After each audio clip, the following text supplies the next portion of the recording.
Molecules 3D represent करायचे असतील तर त्यातला एक पहिला फॉर्म आहे वेज फॉर्म्युला. वेज फॉर्म्युलामध्ये आपल्याला जे पुढे आलेले बॉन्ड्स आहेत स्क्रीन मधनं बाहेर आलेले ते बॉन्ड्स आपल्याला या फॉर्म मध्ये काढायचे.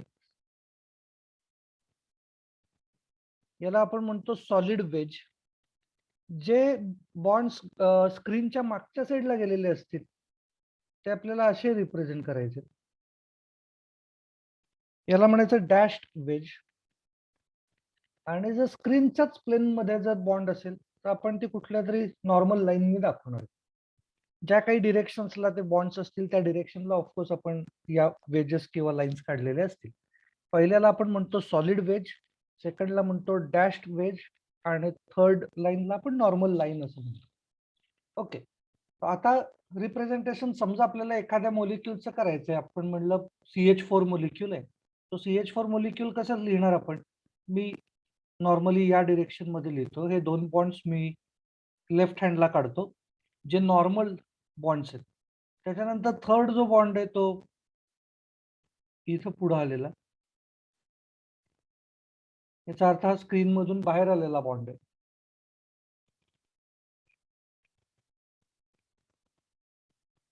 हा फोर्थ बॉन्ड. जर मी इथं चारही ग्रुप्स हायड्रोजन लावले तर याचा अर्थ होत असतो हा मिथेन मोलिक्युल आहे.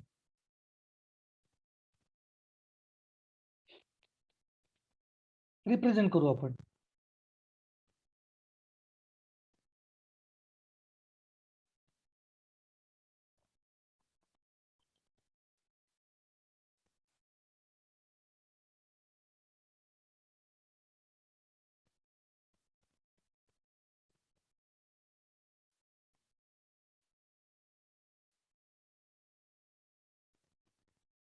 नॉर्मल लाईन्स आहेत म्हणजे ऑन प्लेन ते बॉन्ड्स असतील.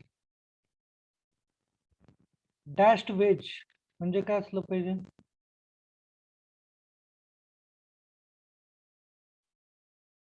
डॅश्ड वेज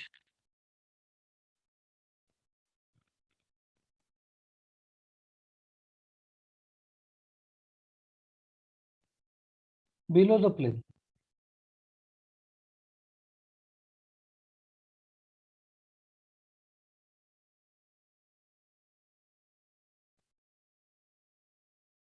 त्याला काय म्हणूयात सॉलिड वेज.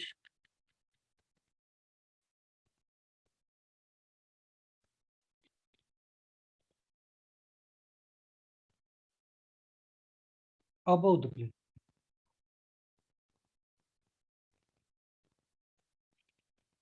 याच्यावरती आता शॉर्ट नोट विचारतात. म्हणजे कालचा जो पार्ट होता for example condense formula, bond line formula, याच्यावरती काही सेपरेट आपल्याला शॉर्ट नोट विचारत नाहीत की write a short note on bond line formula, असं करत नसतात. आपल्याला एक मोलिक्युल देतात आणि त्या मोलिक्युलचं कंडेन्स फॉर्म्युला लिहा, बॉन्डलाईन फॉर्म्युला लिहा, अशा फॉर्म मध्ये विचारतात. पण या केसमध्ये मात्र वेज फॉर्म्युलावरती 2 मार्क्सची शॉर्ट नोट असू शकते. सो एक मार्क्स साठी यातला आत्ता जो आपण दाखवलाय तसा वन मोलिक्युल रिप्रेझेंट करायचा एक्झाम्पल म्हणून, आणि त्याच्यामध्ये काय काय आहे ते नोट्स मध्ये मेन्शन करायचं. म्हणजे फर्स्ट पॉइंट त्यातला.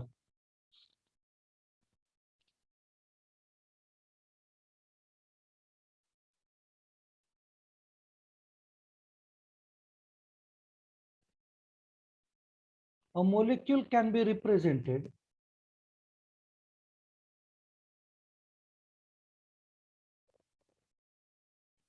in 3 dimensions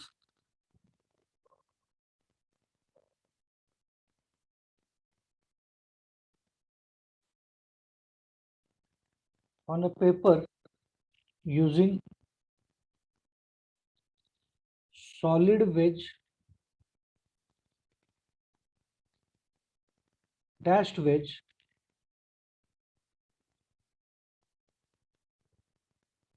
and normal lines.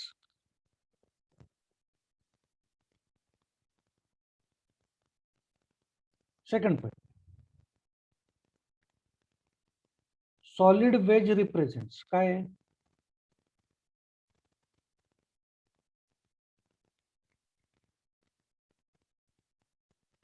above the plane. A bond, correct. A bond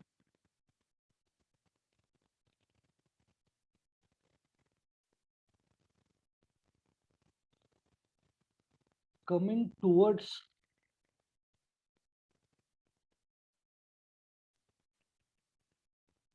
the viewer above the plane.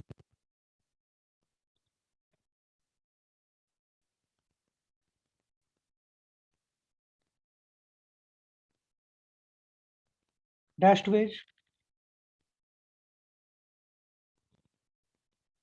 represents a bond going away from the viewer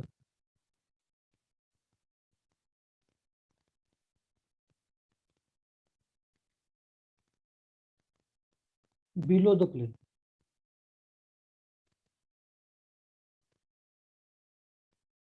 तोच पॉइंट मी इथं वर लिहितो. Normal line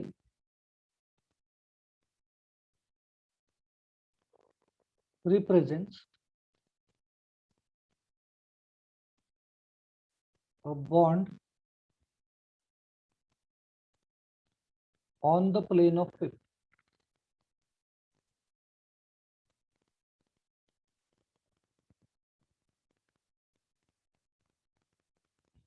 कोणाला लक्षात नसेल आलं तर विचारा, डाऊट असेल काही.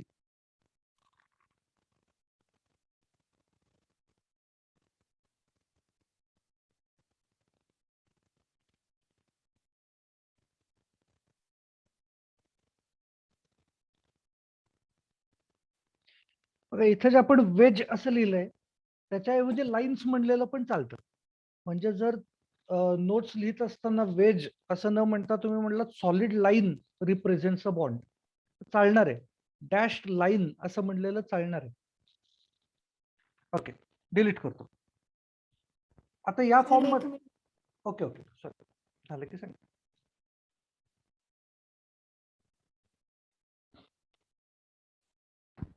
सर सर आपण डबल बॉन्ड रिप्रेझेंट नाही करू शकत का याच्यात? डबल बॉन्ड नाही नॉर्मली रिप्रेझेंट करतायत. जर डबल बॉन्ड करायचा असला तर कसा करता येईल दाखवतो. करता येऊ शकतो, कसा करायचा ते दाखवतो.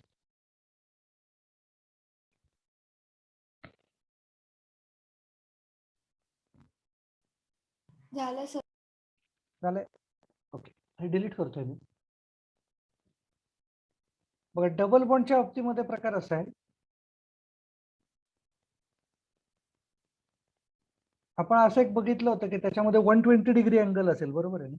परवाच्या लेक्चर मध्ये बघितलं होतं बघा 120 डिग्री अँगल, कारण तीनच साईडला बॉन्ड्स आहेत. तीन साईडला बॉन्ड्स आहेत याचा अर्थ होत असतो याच्यामध्ये 120 अँगल असला पाहिजे सगळीकडनं.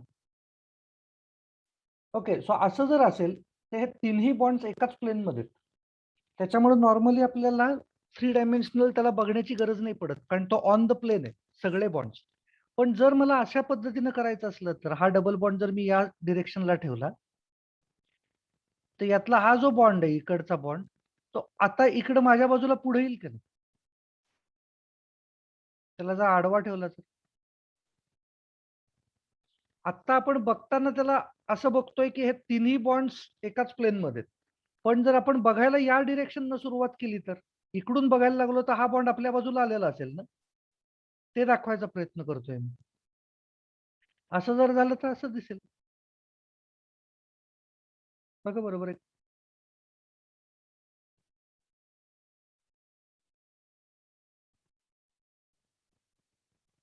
कळतंय?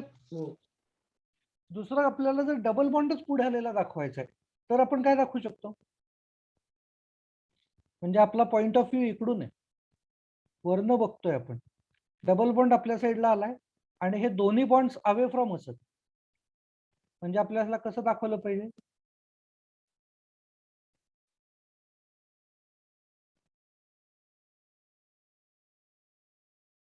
आपल्या बाजूला पुढे येत आहेत सॉलिड,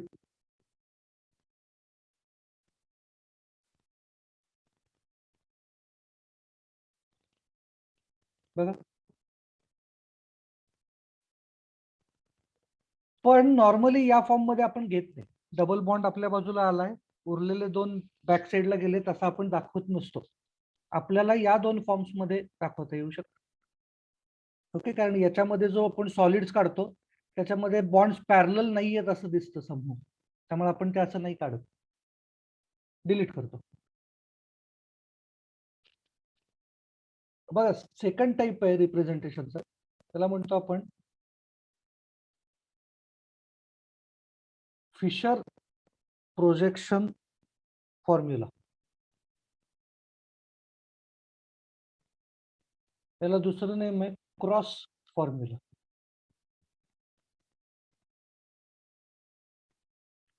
तर याच्यामध्ये आपण सेम मॉलिक्यूल मगाशी जो दाखवला हा तर काढू नका आधी.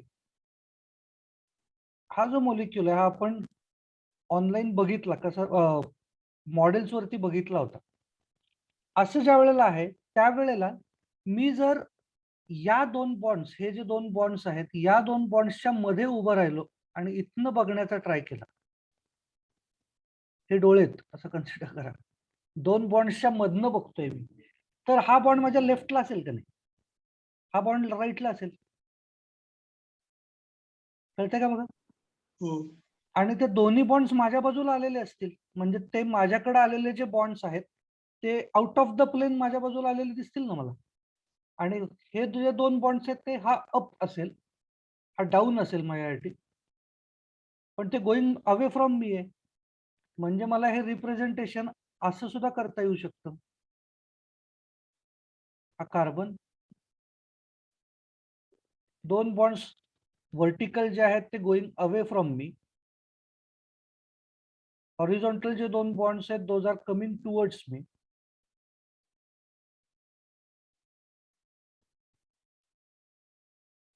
या अँगल मधनं आपल्याला बघता येऊ शकतं same molecule.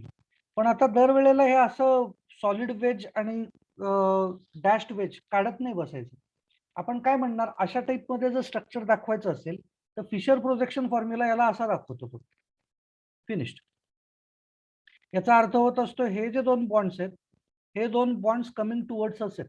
Horizontal bonds are always coming towards us, vertical bonds are going away from us. हे बाय कन्व्हेन्शन ठरवून घेतलेली गोष्ट आहे. कळतंय? म्हणजे जरी आपण असं डायरेक्टली एक प्लस साईन दाखवली, त्याला वेज, सॉलिड किंवा डॅश काहीच नाही दाखवलं, तरी सुद्धा आपल्याला आपोआप ते लक्षात येतं की ओके मध्ये इथं कार्बन असणार आहे आणि वरचा आणि खालचा वर्टिकल टू बॉन्ड्स आहेत, those are going away from us, horizontal two bonds are coming towards us. काही डाऊट येतोय काय याच्यात? नाही सर. ओके, सो आता शॉर्ट नोट याच्यावरती घेऊ.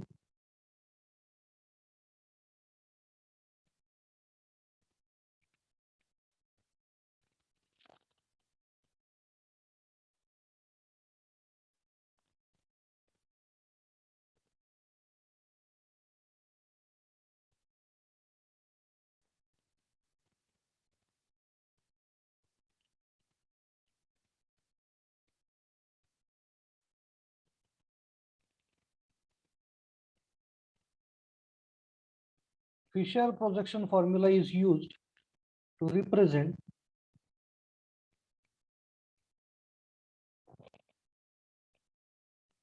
molecules in 3 dimensions.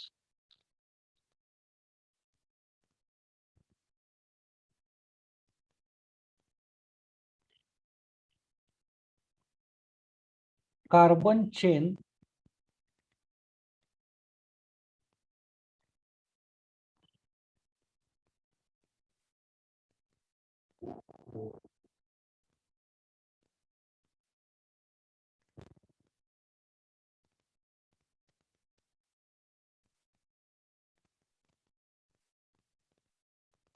बघा, आता मी फक्त एकच कन्सिडर केला होता कार्बन सेंटरचा, पण जर एक पेक्षा जास्त असतील तर याचा अर्थ इथं कार्बनच आहेत का नाही? आता मी काहीच दाखवलं नाही याचा अर्थ इथं कार्बनच आहेत.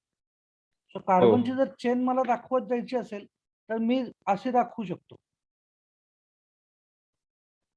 याचा अर्थ होत असतो इथं पण कार्बन आहे, इथं कार्बन आहे, कार्बन, कार्बन, आणि या डिरेक्शनला मी काहीतरी वेगवेगळे ग्रुप्स घेऊ शकतो. For example H, OH, H, Cl, H, NH2. आणि ही मात्र कार्बनची चेन असेल, ती आपण तिथं काही लिहिलं नाही तरी चालतं. जर तिथले सुद्धा ग्रुप्स काहीतरी वेगळे आहेत, समजा इथं COOH आहे, इथं CH2OH आहे, हा मोलिक्युल अशा पद्धतीने रिप्रेझेंट करणार. काय आपल्याला याच्यात लक्षात घ्यायचं आहे, मोलिक्युल मी कसा रिप्रेझेंट केलेला असू देत, इमॅजिन काय करायचंय, these two bonds are coming towards us and vertical bonds are going away from. So हा बॉन्ड मागं बघत जातोय, हा बॉन्ड पण मागं जातो, हे लक्षात घ्यायचं. ओके, डिलीट करतोय. सर पण C2H6 असं काही काढायचं असेल तर मग कसं काढायचं?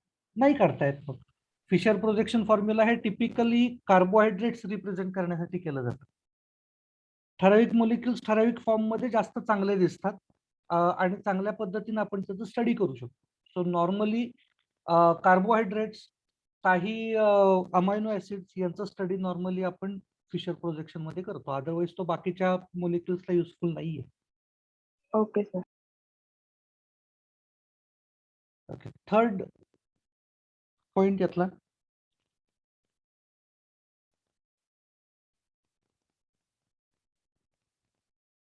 सर मग डबल बॉन्ड फक्त बॉन्ड लाईफ वगैरेच दाखवता येतो का? डबल बॉन्ड नाही, अजून आहेत ना, दाखवतो आपण, बघूया कसं करायचं. Okay.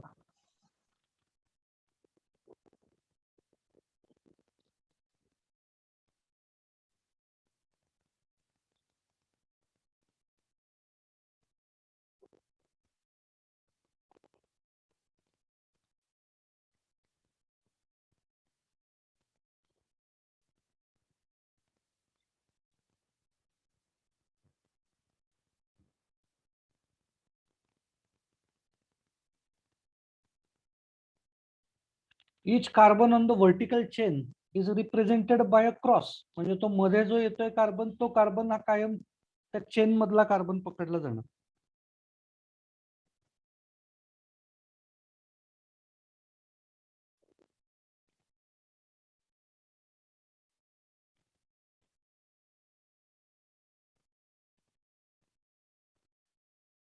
Horizontal lines represent bonds coming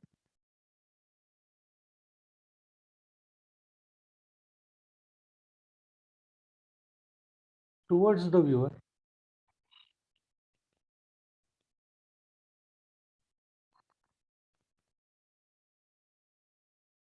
Above the plane.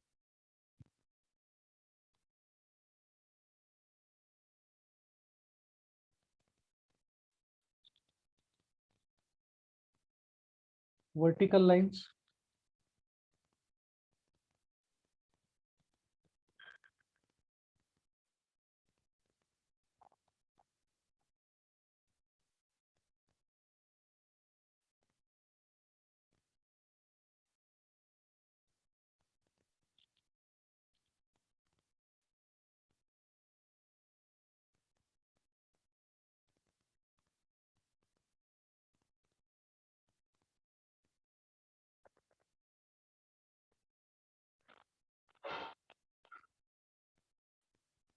for example,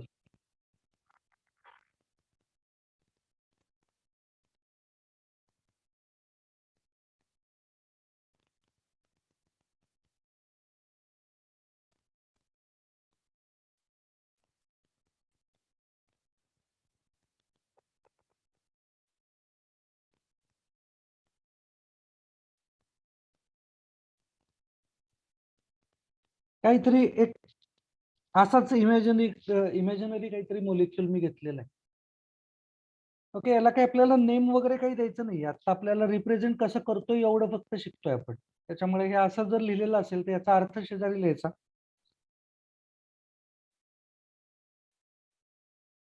हे 3 लाईन्स जर काढलेले असतील इज इक्वल टू सारख्या, तर याला आपण म्हणत असतो इक्विव्हॅलंट टू. ओके, म्हणजे हे आता इक्विव्हॅलंट काय असणार आहे, तो वरचा जो बॉन्ड आहे, तो बॉन्ड कसा असेल, कार्बन असणार इथं,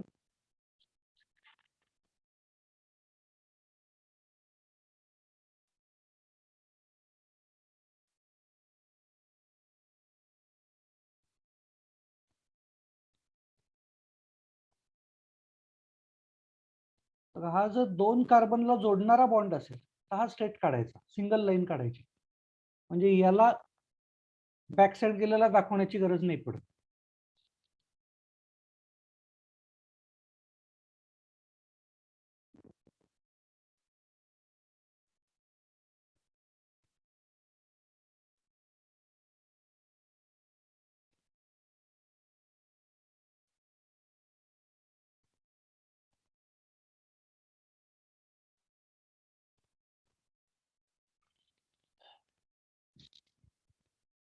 असा कुठलाही मॉलिक्युल तुम्हाला दिला तर या फॉर्म मध्ये रिप्रेझेंट करता येईल का नाही येणार? येईल सर. ट्राय येईल. करूया. येईल ना? हो. ट्राय करू आपण. एवढे सगळे आपल्या नोट्स झाल्या, एक दोन तरी स्ट्रक्चर्स अशी घेऊ जी एकमेकांमध्ये कन्वर्ट करता येत आहेत का बघू.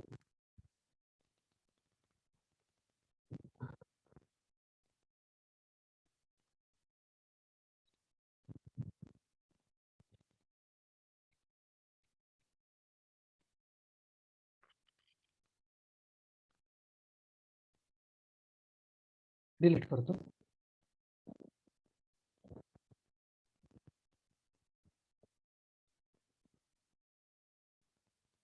थर्ड प्रोजेक्शन फॉर्म्युला त्याला म्हणतो आपण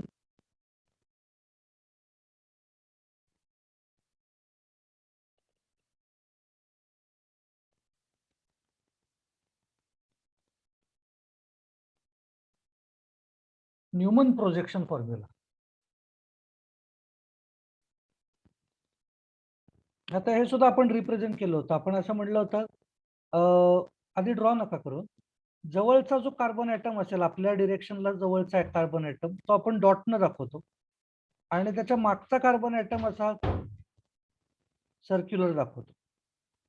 आता या दोन्ही कार्बन ॲटम्सना वाय शेप मध्ये 3-3 बॉन्ड्स आहेत आणि फोर्थ बॉन्ड कुठला असतो तर या 2 कार्बन मधला बॉन्ड असतो. म्हणजे कार्बन सिंगल बॉन्ड कार्बन, याला अटॅच 3 बॉन्ड्स, याला अटॅच 3 बॉन्ड्स. तर त्यातला हा बॉन्ड आपल्याला दिसत नाहीये, उरलेले 3 बॉन्ड्स दिसतात. आणि आपण त्या दिवशी मॉडेल्स वरती बघितलं होतं, याला वाय शेप असतो, याला पण वाय शेप असतो. आता हे रिप्रेझेंट आपण कसं करतो? आपण म्हणतो पुढच्याचे जे 3 बॉन्ड्स आहेत ते आतल्या सेंटर पर्यंत घेऊन जायचे, वाय शेप ठेवला समजा त्याला, आणि मागचा जो कार्बन ॲटम आहे त्याचे जे 3 बॉन्ड्स असतील हे 3 बॉन्ड सुद्धा आपण त्याच फॉर्म मध्ये लिहिले, फक्त त्या मागच्या सर्कल पर्यंत काढले.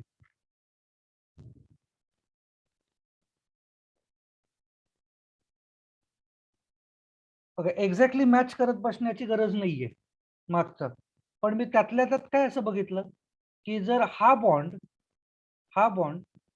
या बॉन्डच्या स्लाइटली पुढे गेलेला दाखवलाय तर हा बॉन्ड सुद्धा आपोआप थोडासा पुढे दाखवायला पाहिजे, हा बॉन्ड सुद्धा थोडासा पुढे दाखवला पाहिजे. एक्झॅक्टली इक्लिप्स दाखवायची गरज नाहीये, एकमेकांमध्ये झाकला गेलाय असं दाखवायची गरज नाहीये. मग आता समजा मी इथं हायड्रोजन्स दिले सगळे,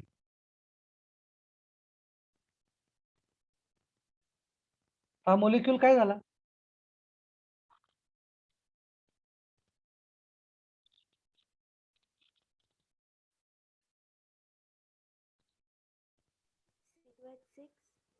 C2H6 किंवा CH3 सिंगल बॉन्ड CH3 असं झालेलं आहे मॉलिक्यूल.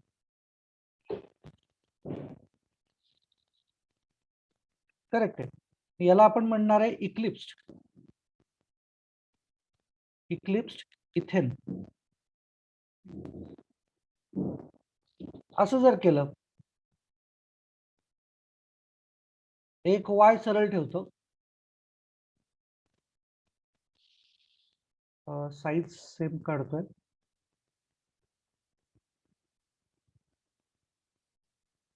आता 3 बॉन्ड्स आहेत वाय शेपचे, ते आतल्या सेंटर पर्यंत येऊ दिलेत आणि उरलेले 3 बॉन्ड्स आहेत तो वाय शेप मध्ये उलटा ठेवलाय पण तो बाहेरच्या सर्कल पर्यंतच घेतलेत. परत एकदा हायड्रोजन्स दिले,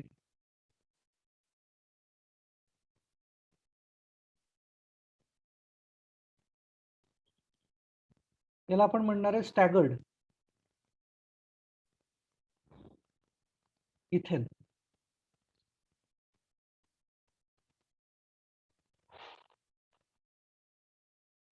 याच्याबद्दल थोडस आपण लिहून काढूयात आधी आणि मग स्ट्रक्चर्स लिहा.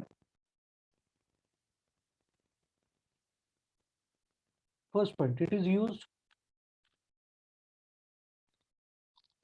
to represent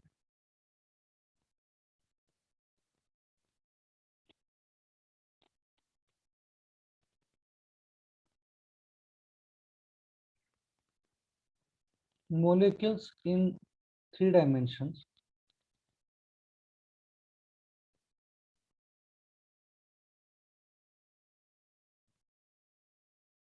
on a plane of paper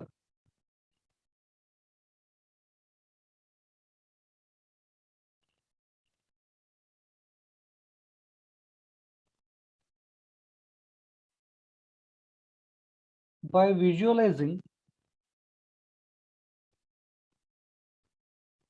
the molecule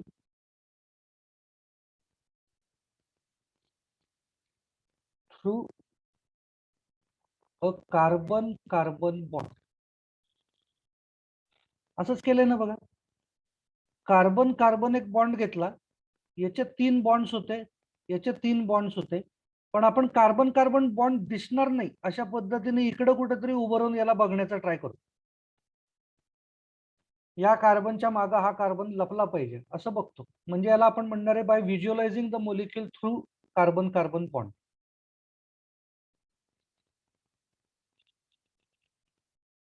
next,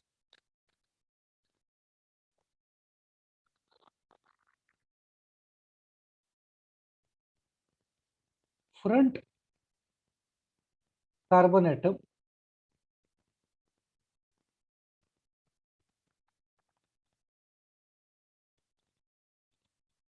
is represented by a point or dot काही म्हणलेलं चालतं, and back carbon atom किंवा त्याला रेअर कार्बन ॲटम पण म्हणतात. Back carbon atom by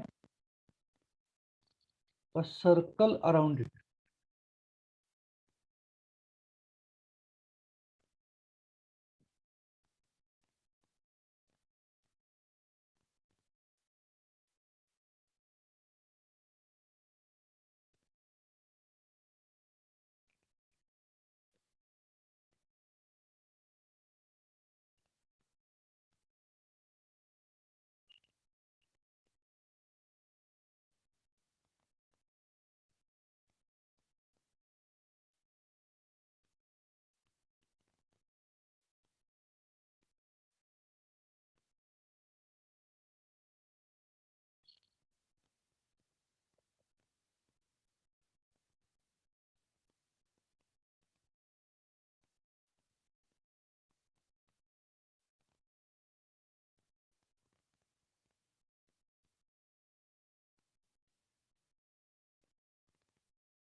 The 3 bonds of the front carbon are shown to the center. Centre पासून ते 3 bonds तयार केलेले आणि बाहेरचे ते the 3 bonds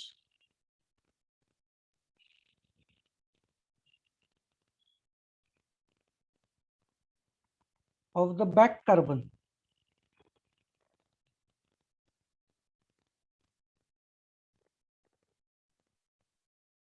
are shown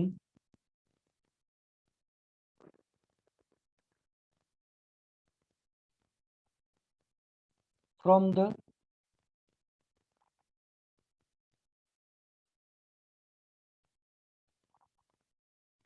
circumference of the circle.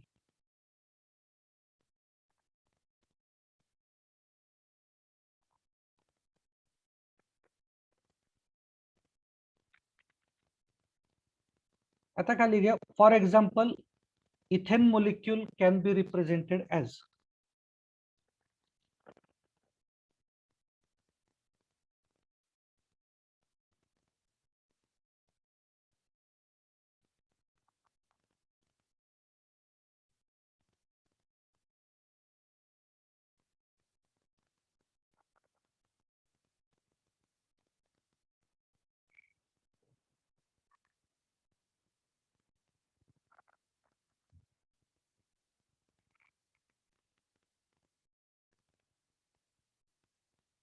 दोन स्ट्रक्चर्स काढून टाका.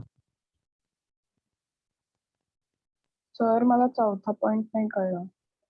चौथा पॉईंट असं सांगतोय बॅक साइडचे जे 3 बॉन्ड्स आहेत ते कुठपर्यंत येतात की कुठपासून सुरू करायचे फ्रॉम सर्कम्फरन्स सर्कलच्या इथनं बाहेर चालू केले ना आपण ते आज सेंटर पर्यंत नेले नाहीयेत ना. Yes sir.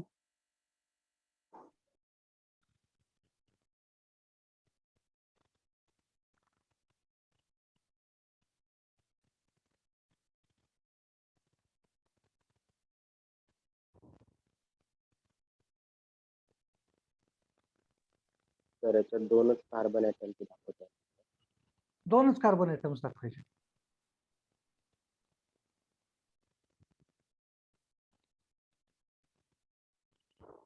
म्हणजे कायम 2च दाखवता येतात असं नाहीये.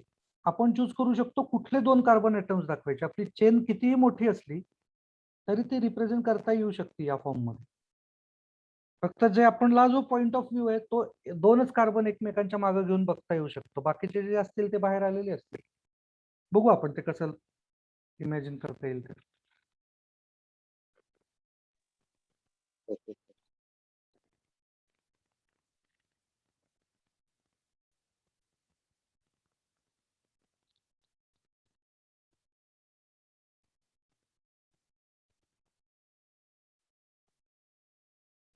डन झाले. डिलीट करतो. हो सर. बघा 4th टाइप आहे सॉ हॉर्स प्रोजेक्शन.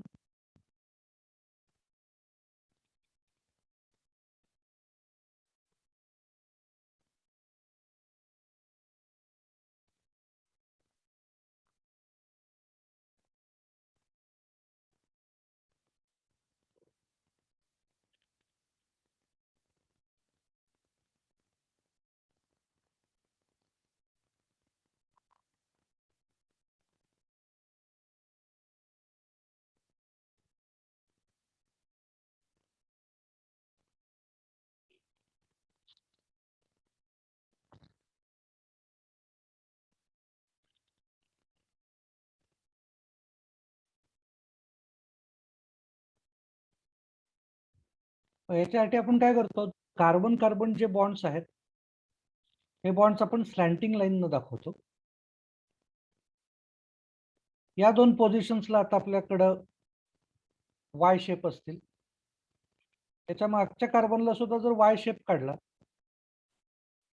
याचा अर्थ होत असतो की हे इक्लिप्स्ड आहे. आपण मगाशी जो न्यूमन प्रोजेक्शन फॉर्म्युला काढला होता त्यावेळेला आपण इथनं बघत होतो मधनं कार्बनच्या मागे कार्बन लपला होता.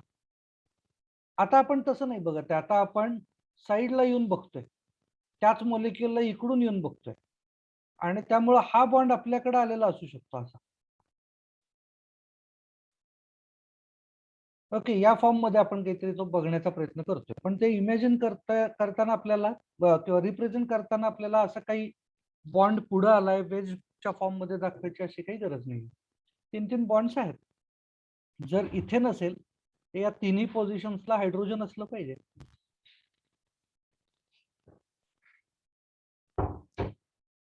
नॉर्मल वायच्या मागे नॉर्मल वाय जर काढलेला असेल तर त्याला आपण काय म्हणणार इक्लिप्स. इथेन उलट जर काढलेलं असेल तर आपण त्याला म्हणणार आहे स्टॅगर्ड इथेन. म्हणजे एक सरळ आणि एक उलटा असेल. आधी आपण जे याची माहिती आहे ती सगळी आधी मेन्शन करू आणि मग त्याच्यानंतर बघू. फर्स्ट पॉइंट यातला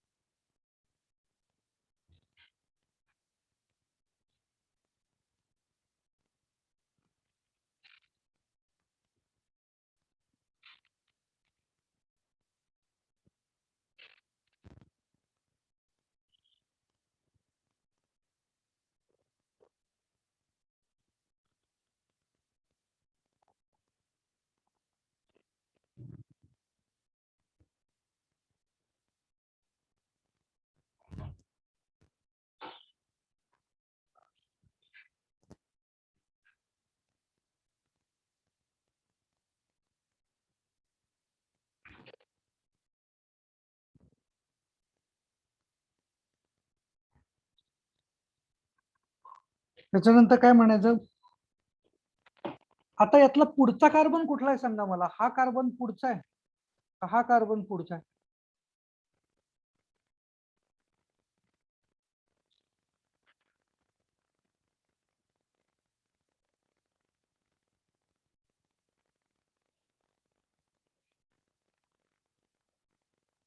आपण इथनं बघतो काय, आपण इकडून नाही बघत आहे, लक्षात घ्या. या बाजूला जाऊन नाही बघत आहे, आपण या पोझिशनला उभे आहोत. सो न्यूमन प्रोजेक्शन फॉर्म्युलासाठी आपण ज्या डिरेक्शन मधनं बघतो त्याच डिरेक्शनचा विचार इथे सुद्धा आपल्याला करायचा आहे. म्हणजे आपण काय म्हणणार, जो लो आलेला जो कार्बन आहे त्या स्लॅन्टिंग लाईन जी आपण अशी काढली, त्यातली जे लोअर पॉइंट आहे तो फ्रंट कार्बन, आणि जे हायर पॉइंट असणार आहे तो back side carbon. Okay, so ते आपल्याला मेन्शन करायचं आहे.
तीन पॉइंट्स झाले की त्याच्यानंतर फक्त काय म्हणायचं, for example ethane can be represented as.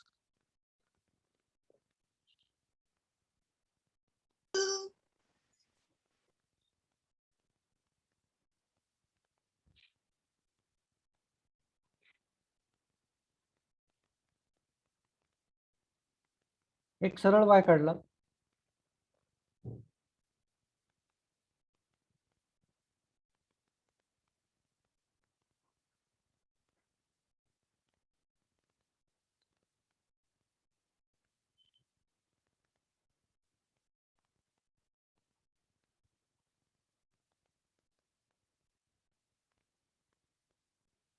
त्याला काय म्हणणार आहे आपण, स्टॅगर्ड.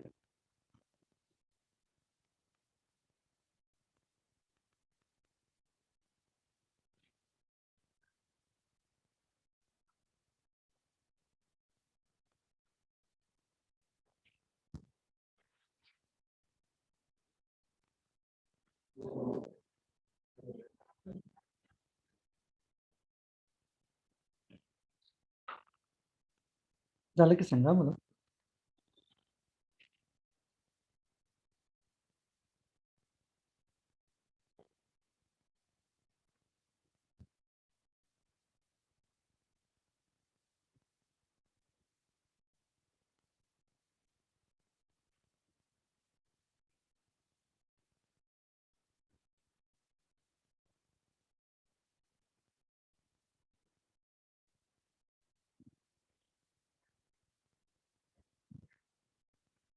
झालं सर. डिलीट करतो. बघा, आपण असं कन्सिडर करू की आपल्याला एक मॉलिक्यूल कुठला तरी रिप्रेझेंट करायचा आहे, चारही फॉर्म्स मध्ये दाखवायचा आपण ट्राय करू. समजा आपल्याला रिप्रेझेंट करायचं असेल इथिल अल्कोहोल, बघा बरं, किंवा इथिल अल्कोहोल पेक्षा सुद्धा प्रोपिल अल्कोहोल करू, प्रोपेनॉल. काय स्ट्रक्चर आहे त्याचं? CH3 CH2 CH2 OH.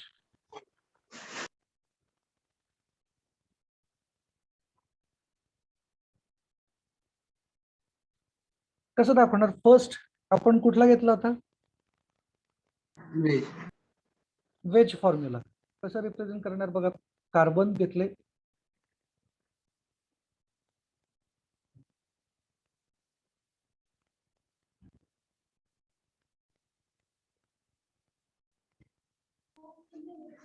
Solid veg.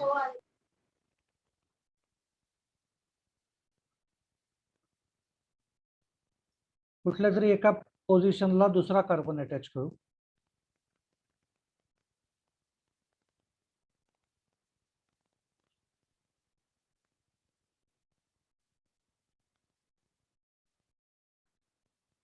Okay, थांबा. नाही, हे असं करण्याच्या पेक्षा ना तुम्हाला मी एक सिंपल आयडिया सांगतो काय करायचं.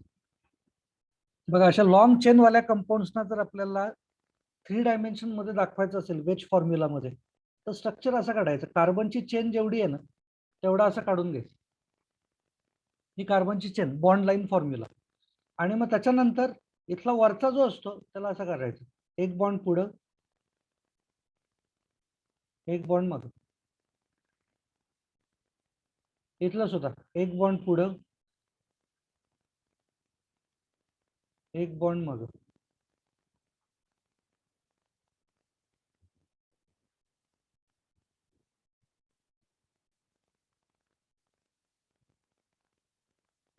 आता बघा बरं इथं कोण कोण आहे. हा फर्स्ट कार्बन आहे. फर्स्ट कार्बनला काय आहेत 3 गोष्टी? हायड्रोजन्स. सेकंड कार्बनला हायड्रोजन्स. हायड्रोजन. थर्ड कार्बनला 2 हायड्रोजन. आणि एक OH. OH. कळते का बघा? सिंपल झालं एकदम.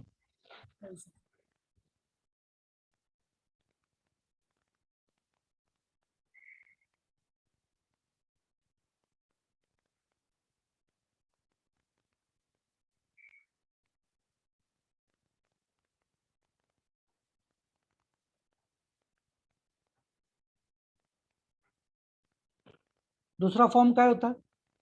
Fissure projection. प्रोजेक्शन. म्हणजे कार्बनची चेन आपण स्ट्रेट काढायची. एक व्हर्टिकल लाईन.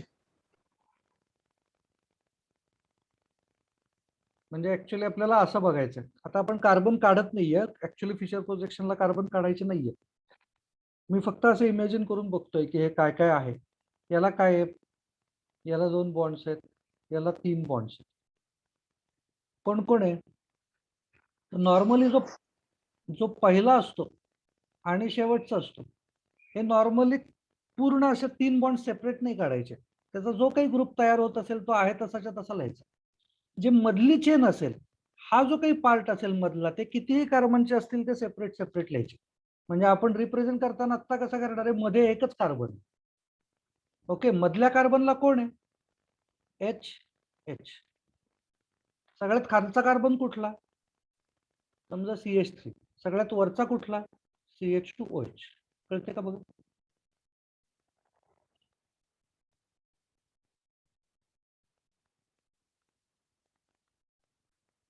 सर CH2H खाली लिहिलं तर चालतं ना? चालतं त्यातल्या, पण त्यातल्या त्यात एक बाय कन्व्हेन्शन असं असतं, ज्या कार्बनकडे ऑक्सिजन जास्त आहेत तो वरती काढायचे. पण हे Okay. रूल्स अजून तुम्हाला झालेले नाहीयेत. त्याच्यामुळे आता आपण तुम्ही कसंही काढलेलं चालणार आहे, काही फरक नाही पडत. ज्या वेळेला हे रूल्स होतील त्यावेळेला मग ते चेंजेस करायला लागतील त्या वेळेला. ओके, आता हे CH2OH खाली काढलेलं चालणार आहे, काहीच प्रॉब्लेम नाही. नंतर आता पुढचं काढायचं आपल्याला. काय? समजा कुठलं न्यूमन प्रोजेक्शन. आता न्यूमन प्रोजेक्शन साठी बघा बरं, कुठले 2 कार्बन्स घेऊ? समजा हे 2 कार्बन्स घेतले. CH3. हे 2 कार्बन्स घेतले. न्यूमन प्रोजेक्शन करतोय मी. म्हणजे याचा अर्थ होत असतो एक सर्कल, त्याच्यामध्ये पुढे आलेला कार्बन. मी समजा या कार्बन कडनं माझा पॉइंट ऑफ व्ह्यू ठेवलेला आहे. म्हणजे माझ्यासाठी फ्रंट कार्बन कोण आहे? CH3. याचा अर्थ काय होतो? CH3 मी असा वाय काढलं म्हणजे हे तिन्ही हायड्रोजन्स आहेत ते बरोबर आहे. पुढचा कार्बन माझा CH3. त्याच्यानंतर आधी स्टॅगर्ड काढतो. हा बॅक कार्बन आहे. बॅक म्हणजे कुठला? हा कार्बन आहे. त्याला काय काय अटॅच्ड आहेत?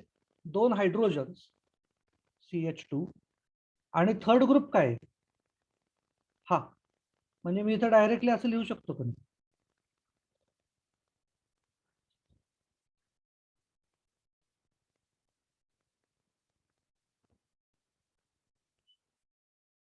हो सर. सगळ्यांना कळलेलं आहे काय करायचं आहे ते. म्हणजे कुठले तरी 2च कार्बन्स घ्यायचे. आता मी हे 2 कार्बन्स घेतले, याच्याऐवजी जर वेगळे 2 घेतले असते तर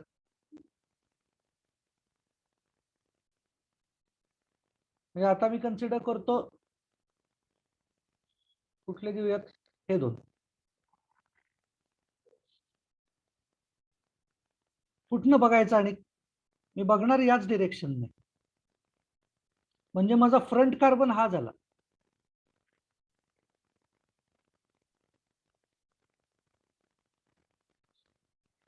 त्याला 2 हायड्रोजन्स आहेत आणि एक CH3 आहे.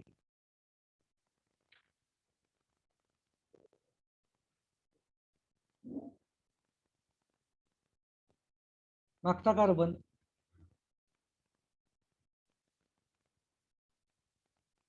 म्हणजे हा, याला कोण कोण आहे? 2 हायड्रोजन्स आणि एक OH. बरोबर आहे का? बघा, हो सर. हे जे दोन्ही काढलेले आहेत ते दोन्ही मोलिक्युल सेम आहेत, हे बेसिकली लक्षात आलं पाहिजे. आणि दोन्ही स्टॅगर्डच आहेत. स्टॅगर्ड प्रोपेनॉलची स्ट्रक्चर्स आहेत दोन्ही.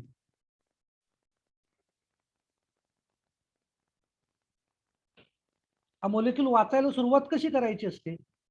इथनं वाचायला सुरुवात करायची. जो टर्मिनल दिसतोय, ज्याला पुढं कोणीच कार्बन बिर्बन नाहीये, तिथनं सुरुवात करायची कायम. म्हणजे आपण काय वाचणार? CH3 हा सिंगल बॉन्ड CH2, ते लिहितो मी CH3, त्याच्यानंतरचा CH2, त्याच्यानंतर याच्या मागचा कार्बन डायरेक्टली हा दिसतो, म्हणजे याच्यानंतरचा कार्बन, त्याला कोण कोण अटॅच्ड आहे? हे 2 हायड्रोजन्स म्हणजे CH2 आणि हा एक म्हणजे OH.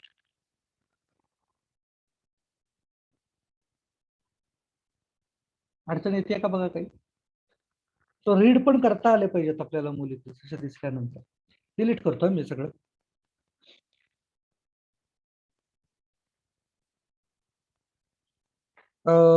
सॉहर्स फॉर्म्युलाच्या फॉर्म मध्ये लिहा बरं सेम मोलिक्युल.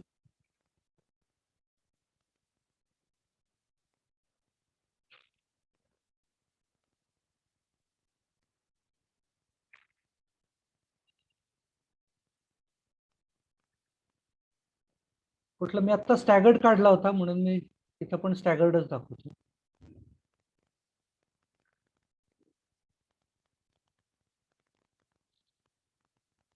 काय समजा CH3 CH2 CH2OH. CH2OH. Correct.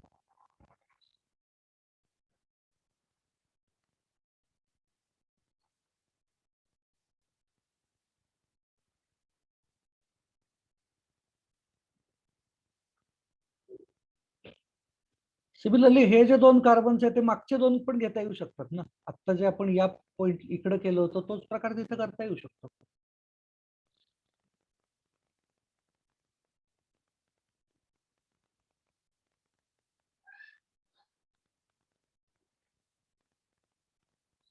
काय होईल? फक्त ग्रुप्स चेंज होतील.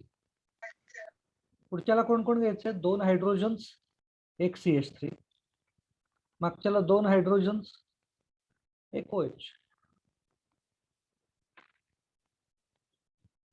हे दोन्ही सेम आहेत.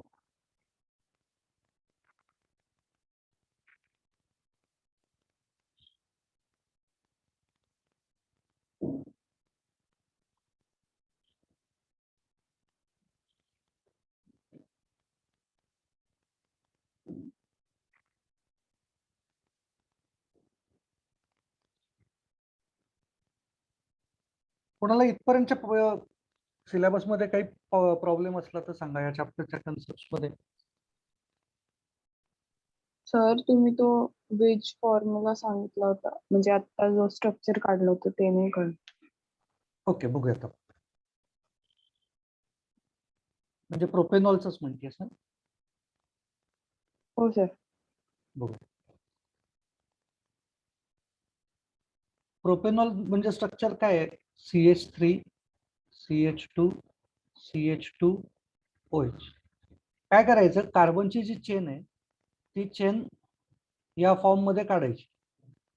किती जे काही कार्बन्स असतील ते असतील त्यातला हे जे कॉर्नर्स आहेत त्या कॉर्नर्सला काय करायचं, एक बॉन्ड पुढे आलेला, एक बॉन्ड मागे गेलाय, परत एक बॉन्ड इथला पुढे आलाय, एक बॉन्ड मागे गेलाय.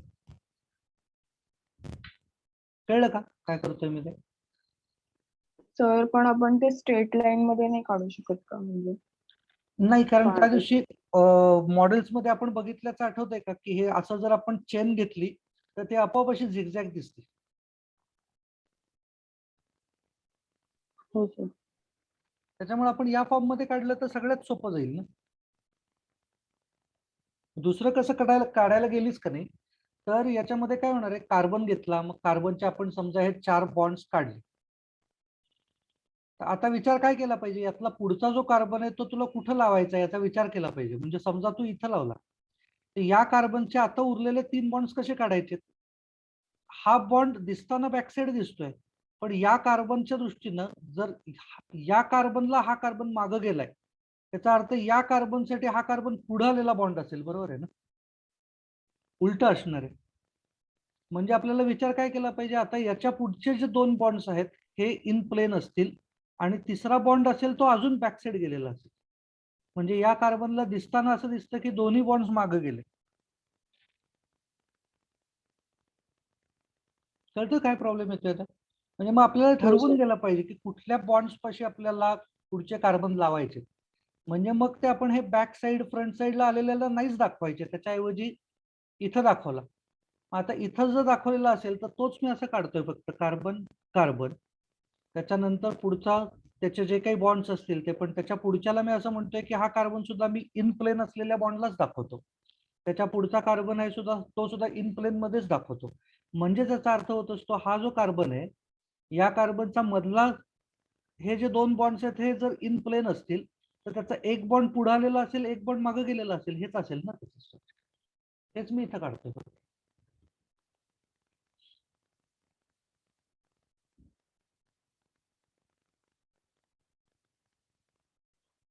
डबल बॉन्डच्या कोणीतरी मगाशी विचारलेलं होतं. डबल बॉन्ड्सच्या बाबतीमध्ये आपल्याला काय करता येऊ शकतं, जर न्यूमन प्रोजेक्शन फॉर्म्युला मध्ये काढायचं असेल डबल बॉन्ड तर आपण असे काढतो, ज्या कार्बनला डबल बॉन्ड आहे तो इथं सेंटरला घेतो आणि मग इथं डबल बॉन्ड करतो. कळतंय का बघ? हो.